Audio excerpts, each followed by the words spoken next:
Hola gente, vamos a continuar con los espacios rurales, pero ahora enfocándonos en los desplazamientos poblacionales que se vienen sucediendo desde hace más o menos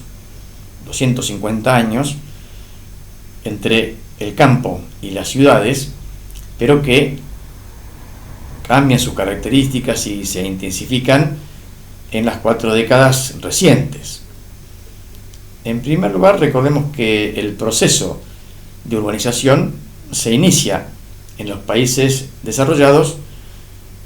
precisamente por la convergencia de dos factores muy importantes. Por un lado, la gran proliferación de fábricas en las ciudades, las cuales demandan mucha cantidad de mano de obra para sus procesos productivos, y simultáneamente la tecnificación o modernización de las actividades agropecuarias dentro de los espacios rurales, que permite una mejor productividad justamente necesitando menor cantidad de trabajadores. Por lo tanto, esa confluencia va a generar un flujo migratorio muy fuerte que en esos países lleva muchísimas décadas, pero también en los países subdesarrollados como el nuestro, por ejemplo, podemos decir que esa migración, ¿no?, desde el campo hacia las grandes ciudades lleva aproximadamente 80 años. Retomando la experiencia de los países desarrollados, podemos decir que ese flujo migratorio tiene 3 etapas distintas. En una primera se marchan algunos pobladores, principalmente fuerza de trabajo joven de los espacios rurales, y también aquellos que no eran propietarios. Esto no lesiona mucho la situación de las actividades agropecuarias, porque gracias a la modernización y tecnificación van a obtener una mayor productividad y también explotaciones agropecuarias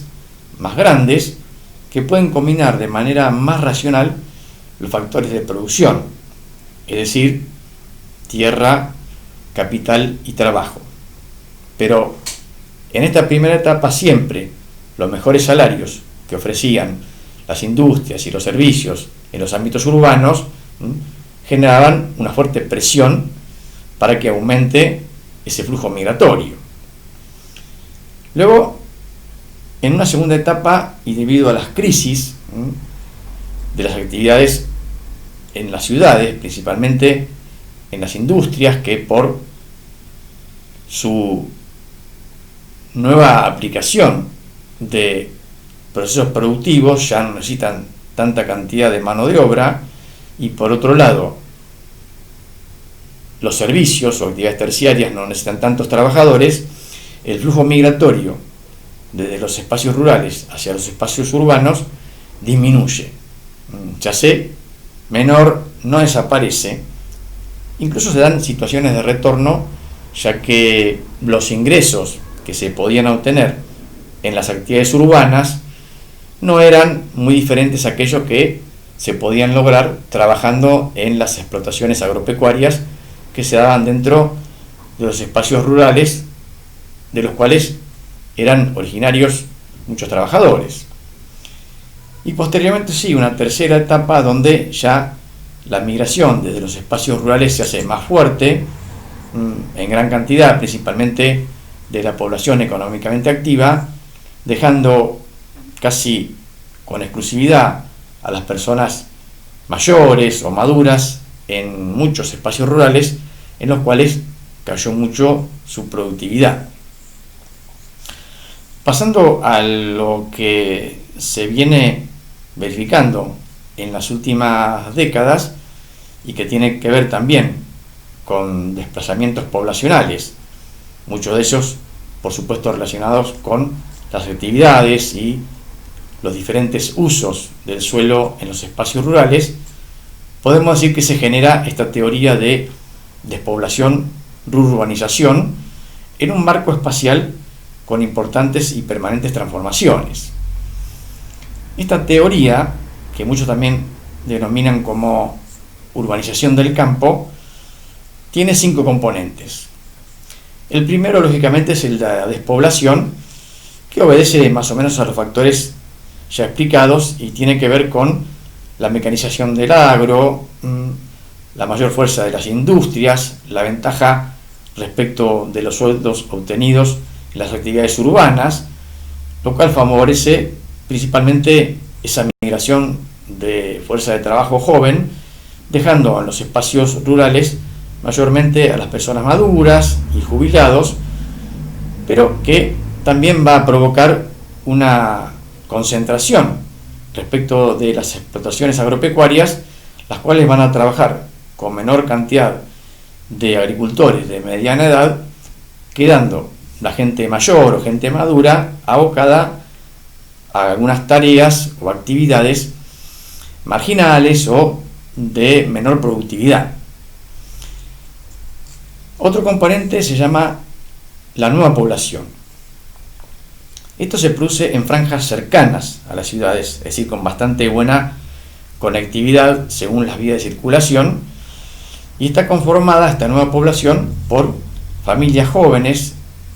de ingresos medios que se van a vivir desde la ciudad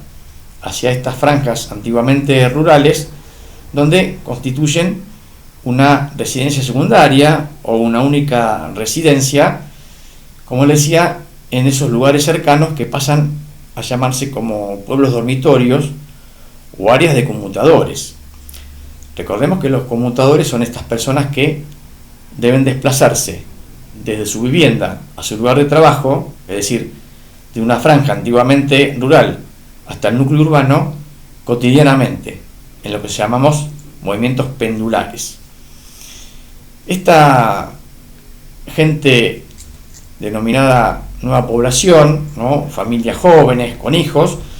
provocan también una modificación en la estructura demográfica de esos lugares, ya que cambian las relaciones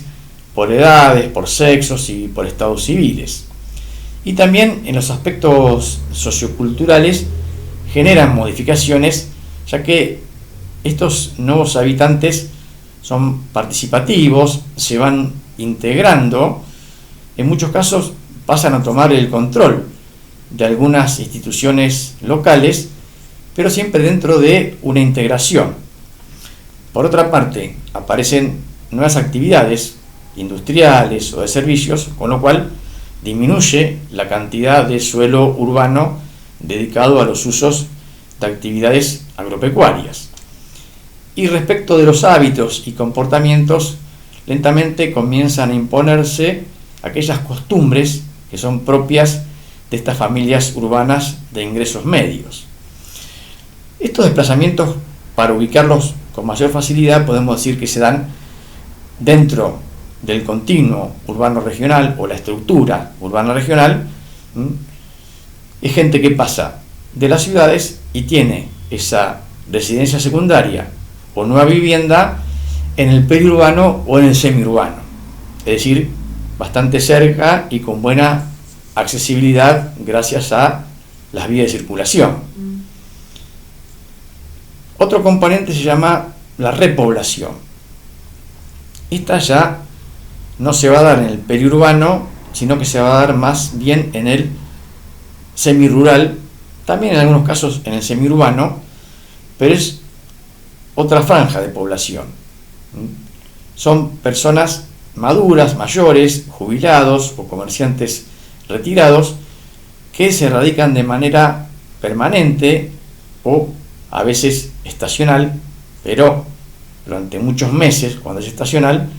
en estos lugares que ya están un poco más alejados de los núcleos urbanos, que incluso a veces tienen ambientes o paisajes más bellos y el suelo es más económico para adquirir, y tampoco necesitan esa permanente comunicación con los núcleos urbanos, es decir, ellos no realizan los movimientos pendulares. Por lo tanto, aunque la accesibilidad y las vías de circulación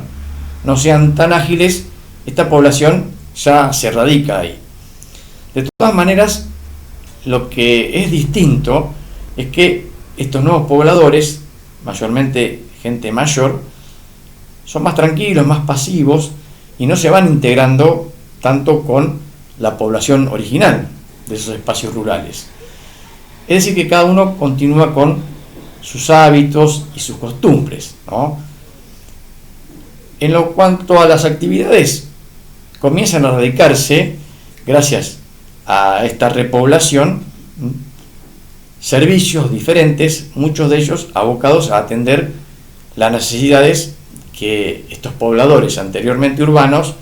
disfrutaban en las ciudades, y tienen que ver con gastronomía, servicios personales y esparcimientos, a los cuales después también se pueden incorporar